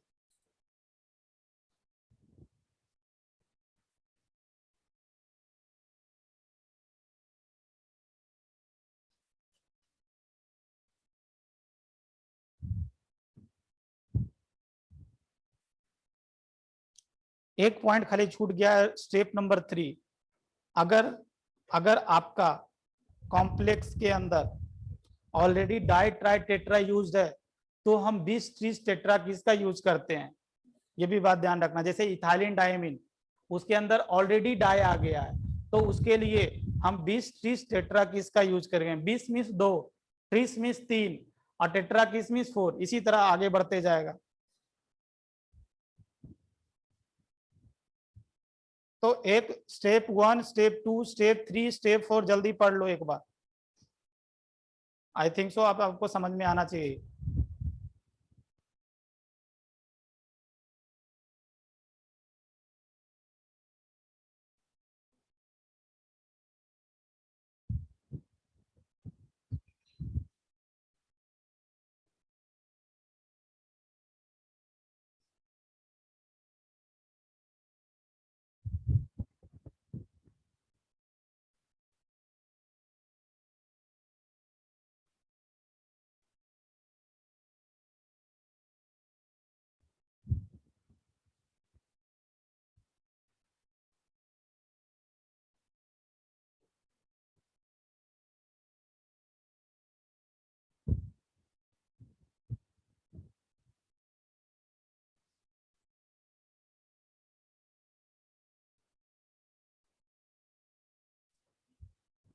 जैसे कुछ एक एग्जांपल है, NaBH4, इसका नाम क्या लिखेंगे, अभी तुरंत ये लिखे थे NaBH4, sodium borohydride. Sodium borohydride that is common name, इसका नाम कॉम्प्लेक्स नेम लिखना है, IPSC नेम लिखना है, तो क्या लिखेंगे बताओ। पहले ऑक्सीडेशन स्टेट निकाल कर काम कर लो मेटल्स का। तो ऑक्सीडेशन स्टेट Na+, तो यहाँ पर माइनस, एक हाइड्रोजन के ऊपर -1 4, तो 4 तो -4, इसलिए मेटल्स के ऊपर 3 करेंगे तभी तो -1 आएगा, समझा। चलो, तो अब क्या करेंगे, सबसे पहले केटायंस को निपटा लो। सोडियम इसके कॉम्प्लेक्स के अंदर आ गए, ये 4 है, तो टेट्रा इसको क्या बोलते हैं, हाइड्राइड होता है, तो हाइड्राइडो, हाइड्राइडो टेट्रा हाइड्राइडो। ये देखो बोरेट, AT लगाना पड़ेगा क्योंकि एनायन पार्ट में मेटल्स है, बोरेट, और फिर लास्ट में 3 कर देना है, कर लोगे। अगर केटायन पार्ट सिंपल हो, एनायन पार्ट कॉम्प्लेक्स हो, तो उसका नाम आप लिख लोगे। बहुत सारा है, प्रैक्टिस करोगे, जो समझ में नहीं आएगा इंडिविजुअली पूछ लोगे। चलो हम आते हैं नेक्स्ट बढ़ते हैं दूसरे थी की तरफ, complex cation and simple anion. तो अगर आपको एक का नाम लिखना आ गया तो दूसरा पार्ट सिंपल है। जैसे इसका भी एक एग्जांपल ले लेते हैं, एल्युमिनियम H2O6 और क्या Cl3। अब यहां पर क्या है बताओ, केटायन पार्ट कॉम्प्लेक्स है और एनायन पार्ट सिंपल है, तो इसका भी उसी तरह नाम लिखना है। थोड़ा सा चेंज आएगा, क्या थोड़ा सा चेंज आएगा, पहले ऑक्सीडेशन स्टेट निकाल ले आप, क्या हो जाएगा बताओ, इसके ऊपर +3 चार्ज आ जाएगा, +3, ये वाटर न्यूट्रल है, तो एल्युमिनियम के ऊपर +3 हो गया, एक काम तो कर लिया। फिर आप देखो, ये कॉम्प्लेक्स पार्ट का नाम आपको लिखना हम सिखा दिए, पहले यहाँ पर 1 2 3 4 उल्टा चलेंगे, भूलना नहीं है, 1 यहां से शुरू करेंगे, 1 2 3 4। सबसे पहले हेक्सा, एक्वा, वाटर को एक्वा बोलता है, एक्वा बोलते हैं, फिर मेटल। अब ये देखना है कि क्या ये complex cation cation cation metals आपका कॉम्प्लेक्स केटायन में नेम एज इट इज, तो इसको क्या लिखेंगे एल्युमिनियम। एनायन पार्ट में होता था तो फेरेट लिखते हैं, अगर यही केटायन पार्ट में होता है इसको क्या बोलते हैं फेरस बोलते हैं, फेरस। चलो तो ये एल्युमिनियम और लास्ट में 3 कर देंगे, ये तो केटायन पार्ट का नाम हुआ। एनायन पार्ट का नाम क्या लिखोगे ट्राई क्लोरेट, नहीं यहाँ पर ट्राई नहीं लगाते हैं, ओनली क्लोराइड लिखेंगे। क्या क्लोराइड, क्लोराइडो नहीं क्लोराइड, समझ गए चीज। चलो तो ये भी आप काम कर लोगे, इतना जितना एग्जांपल दिया है घर में आप प्रैक्टिस करोगे बैठ के अच्छी तरह से। फिर उसके बाद complex cation and complex anion, अब दोनों पार्ट कॉम्प्लेक्स हो गया, मतलब जो पहला केस और दूसरा केस को कंबाइन कर देंगे हम, तो बन जाएगा थर्ड वाला केस। जैसे इसमें भी एक एग्जांपल लेते हैं,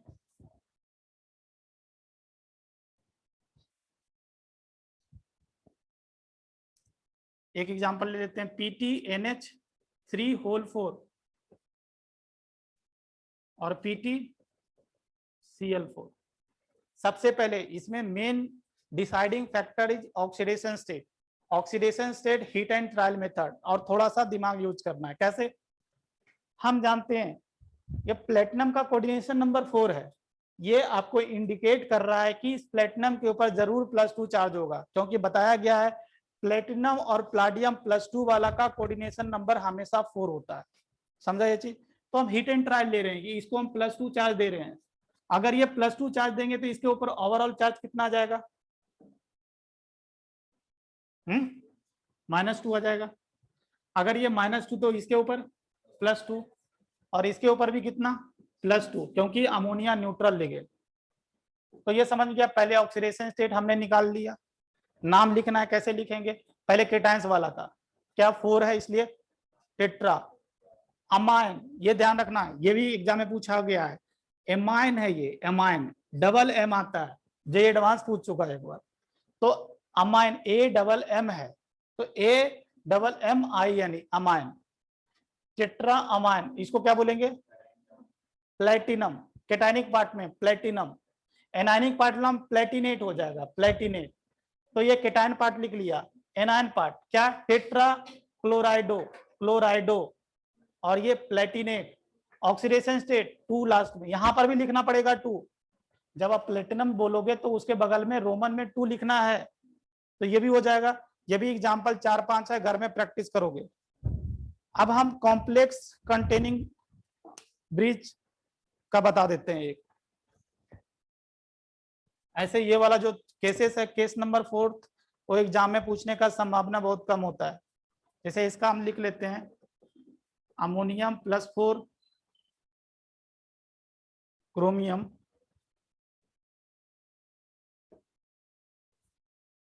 कोबाल्ट, इसको हम पॉलीन्यूक्लियर कॉम्प्लेक्स भी बोल सकते हैं क्या, पॉलीन्यूक्लियर कॉम्प्लेक्स बताओ।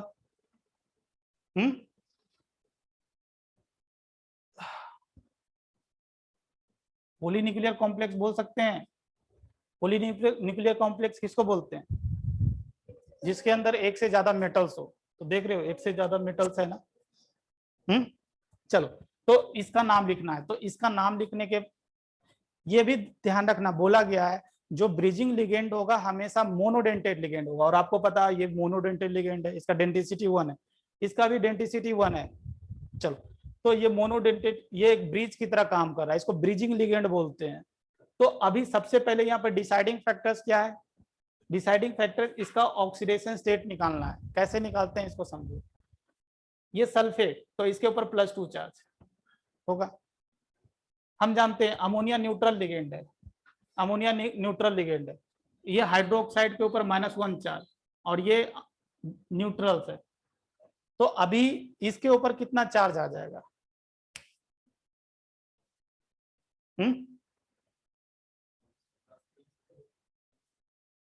क्रोमियम +2 +3,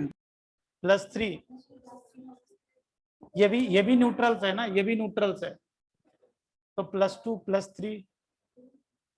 हाँ अगर इसके ऊपर +3 देते हैं, +3 देते हैं, तो +3 और -1 कितना हो जाएगा +2। रुको रुको रुको, अगर कोबाल्ट के ऊपर -1 थोड़ा सा।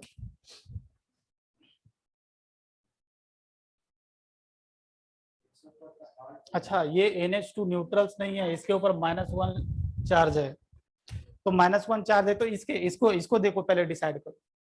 यहाँ पर देखोगे तो क्रोमियम +3 में है, और देखो अगर क्रोमियम +3 यहाँ पर कोबाल्ट दे देते हैं प्लस, क्या?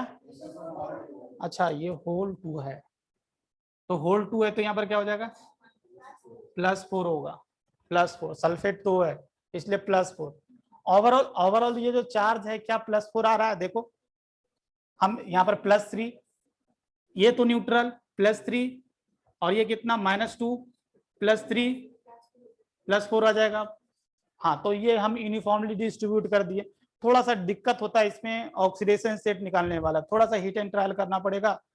तो ये इसका भी ऑक्सीडेशन स्टेट +3 और इसका भी ऑक्सीडेशन स्टेट +3। अब कैसे लिखते हैं, देखो हम इधर से लेफ्ट साइड से चलेंगे, राइट साइड तक जाएंगे।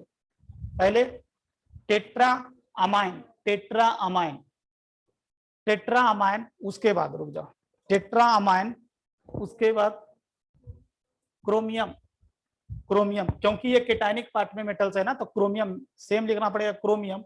इसका ऑक्सीडेशन स्टेट +3, और ये सब ब्रिजिंग लिगेंड है। ब्रिजिंग लिगेंड के पहले हम म्यू साइन लगाते हैं, म्यू ये इंडिकेट करता है कि ब्रिजिंग लिगेंड आ गया, तो म्यू इसको क्या बोलेंगे, हाइड्रो ऑक्साइडो, और ये इसको क्या, amido, mu hydroxido, mu amido.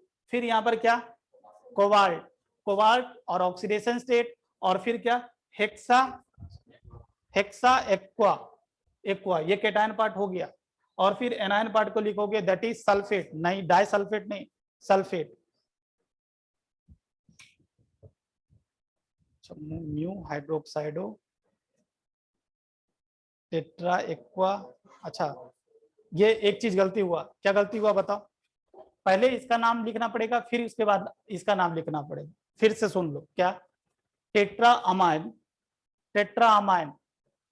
Chromium, oxidation state 3, mu oxido, hydroxido, mu amido.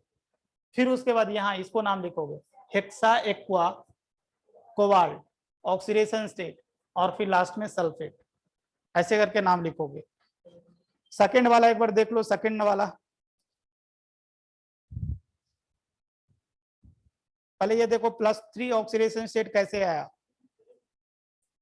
वो भी तो पहले जैसा ही है, NH2 है और O2 है, O2।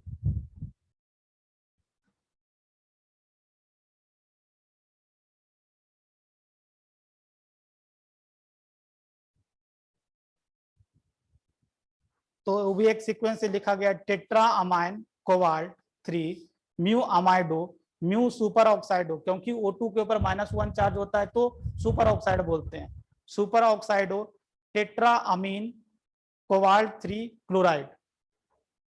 देखो क्या, ATE, क्यों ATE ऐड करें, केटानिक पार्ट में कभी मेटल का नाम एज इट इज लिखते हैं, तो अगर एनायन पार्ट में होता तो चेंज करते हैं।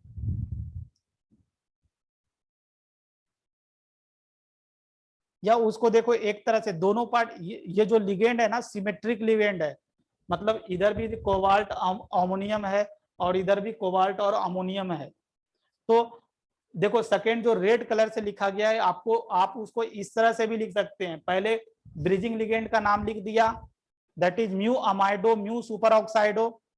फिर उसके बाद एक ही जैसा 2 बार है ना, ये कॉम्प्लेक्स है, एक ही जैसा 2 बार है तो हम 20 यूज कर लेंगे। 20 यूज के लिए 20 मीन्स 2, 20 टेट्रा अमाइन कोबाल्ट 3, एक ही बार लिख लिए, 2 बार लिखने के जगह एक ही बार लिख लिए, वो भी सही माना जाता है। तो ये भी आप प्रैक्टिस कर लीजिएगा, अगर दिक्कत होगा तो पूछ लीजिएगा। फिर न्यूट्रल कॉम्प्लेक्स का तो नाम लिखना बहुत आसान है। देखो एक एग्जांपल ये भी ले लेता हूं,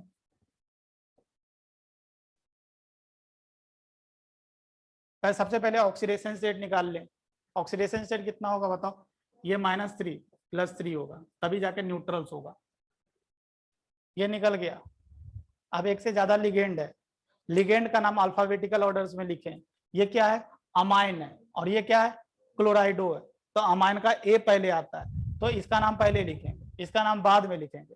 तो इसका नाम कैसे लिखेंगे, 3 है तो ट्राई अमाइन ट्राई क्लोराइडो, इसका नाम एज इट इज। न्यूट्रल में और कैटायनिक कॉम्प्लेक्स में मेटल का नाम as it is, anionic part में ओनली चेंज करना है। तो ये कोबाल्ट, और फिर लास्ट में क्या लिखेंगे, ब्रैकेट में 0 लिख देंगे, क्योंकि इसका सॉरी ये 3 लिखेंगे ना, ऑक्सीडेशन स्टेट 3 है।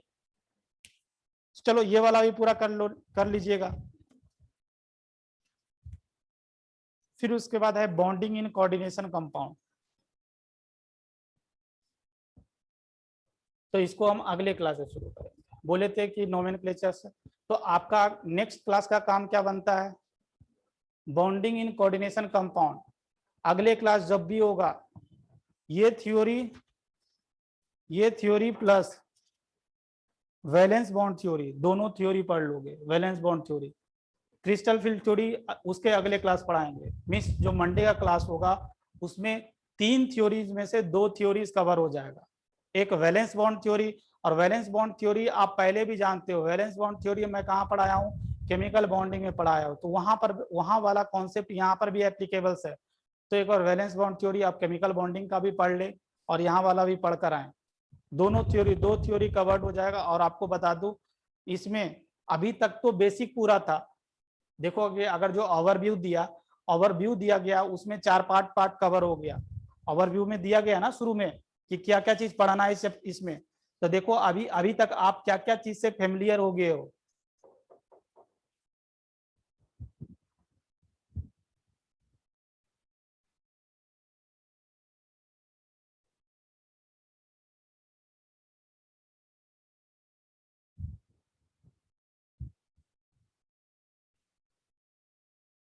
ऊपर से 5 पार्ट कवर हो गया, नोमेनक्लेचर अभी चल रहे हो।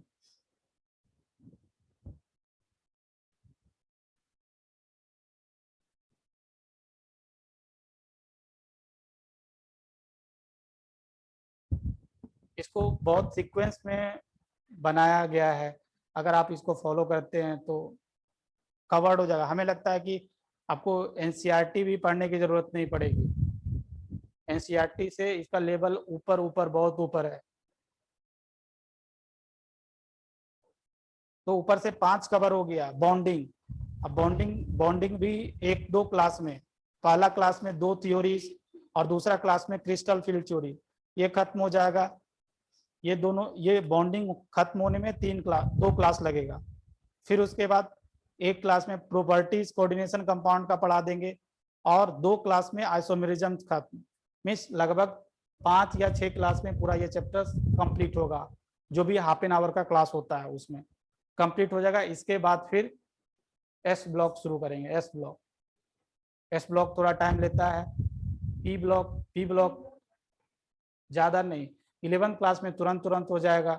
और पी ब्लॉक पढ़ने के लिए, जैसे इसमें तो आपको देखोगे तो केमिकल बॉन्डिंग का ज्यादा यूज नहीं आ रहा है, बट पी ब्लॉक हो गया, एस ब्लॉक हो गया, केमिकल बॉन्डिंग का बहुत ज्यादा यूज। तो वहां पर हम डिटेल्स नहीं बताएंगे, हम ऊपर जैसे जो वहां पर काम आएगा काम की बात करेंगे, आगे बढ़ेंगे। चलो आज के लिए इतना ही।